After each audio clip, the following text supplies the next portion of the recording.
আজকে আমরা একটি গুরুত্বপূর্ণ রোগ হার্ট অ্যাটাক নিয়ে কথা বলবো। এটা অত্যন্ত আমরা সবাই জানি হার্ট অ্যাটাক একটা জটিল রোগ এবং এটা হলে ভয়াবহ পরিণতি হয়, মৃত্যুবন্ধ হতে পারে। এই সম্বন্ধে জানা আমাদের জরুরি। হার্ট অ্যাটাক কেন হয়? আমরা জানি হার্টের রক্তনালী আছে হার্টের উপরে। এই রক্তনালীর কাজ হলো হার্টকে খাবার এবং অক্সিজেন সরবরাহ করা। এতে যদি কোনো বাধাগ্রস্ত হয় তাহলে হার্ট এই অক্সিজেন এবং খাদ্য পাবে না পেলে কি হবে, ওই হার্টের ওই অংশ আস্তে আস্তে মরে যাবে এবং সেখান থেকে হার্ট নষ্ট হয়ে হার্ট ফেলিওর হয়ে মানুষ মারা যেতে পারে। তাহলে এই হার্ট অ্যাটাকটা হওয়ার মূল কারণ রক্তনালীর রোগ। দ্যাট মিনস রক্তনালীর সাপ্লাই বন্ধ হয়ে যায়। আমরা যদি চিন্তা করি, আমাদের বাসায় প্রত্যেক বাড়িতে পানির লাইন আছে। এই পানির লাইনে যখন পানি সাপ্লাই দেয় আমরা নল খুললেই পানিটা পাই, কিন্তু এই নলে যদি কোথাও কোনো কারণে মরিচা জমে, লোহা জমে, মরিচা জমে, তাহলে পানি সাপ্লাই কমে যাবে। একইভাবে হার্টের উপর দিয়ে এই রক্তনালী মানে পাইপের মাধ্যমে হার্টের রক্ত সঞ্চালন হয়।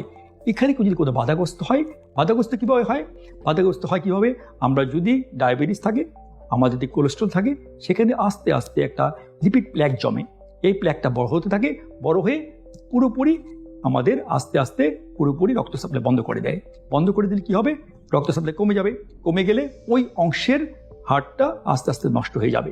তাহলে আমরা জানলাম হার্টের রক্তনালীতে এই যে লিপিড প্ল্যাক কীভাবে জমে হার্টের রক্ত সাপ্লাই কীভাবে কমিয়ে দেয় জানলাম। আজকে এখন জানি কাদের হয়, এটা কাদের হওয়ার সম্ভাবনা বেশি এই ব্লকটা। এক নম্বর যদি বলি কারণ, ধূমপান প্রধান কারণ।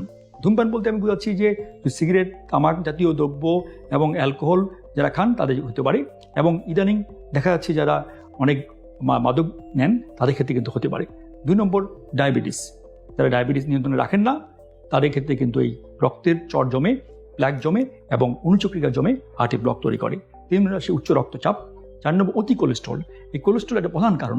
এই লিপিডে বড় অংশ কোলেস্ট্রল যদি থাকে, এই কোলেস্ট্রল জমে কিন্তু ব্লক হতে পারে। এতক্ষণ আমরা শুনলাম রক্তনালীতে কীভাবে ব্লক জমে, ব্লক হয়ে লিপিড জমে কীভাবে রক্তনালী সরবরাহ কমে দেয়।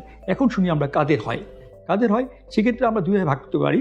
একটা হলো যে কিছু জিনিস মডিফাই করা যায় না, যেমন আমার বয়স বাড়ছে, সেক্ষেত্রে ব্লক জমতে পারে। 2 নম্বর হলো যে রেশিয়াল মানে এটা দেখা যাচ্ছে আমেরিকানদের একরকম, আফ্রিকানদের একদম, এশিয়ানদের একরকম, এটা বংশগত ব্যাপার, সেখানে কিছু করার নেই। কিছু আছে মডিফাই বলে, এগুলি চেঞ্জ করা সম্ভব। যেমন কি ধূমপানের সাথে আছে তামাক দ্রব্য, আছে অ্যালকোহল, তারপর আছে উচ্চ রক্তচাপ, তারপর আছে ডায়াবেটিস, অতি কোলেস্ট্রল বেশি থাকলে হতে পারে, তারপর আছে মোটা হয়ে যাওয়া, এবং আস্তে আমরা যারা কাজ করি না, ফিজিক্যাল ইনঅ্যাক্টিভিটি, বসে থাকি, কাজ করি না, মোটা হয়ে যাচ্ছি।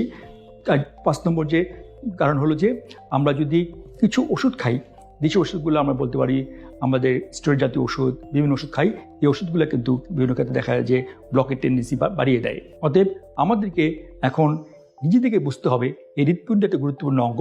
সেই অঙ্গকে বাঁচিয়ে রাখার জন্য এই সামান্য কিছু কারণকে যদি আমরা ঠিক করে মেনে চলতে পারি, তাহলে কিন্তু হার্ট অ্যাটাক থেকে আমরা বাঁচা সম্ভব।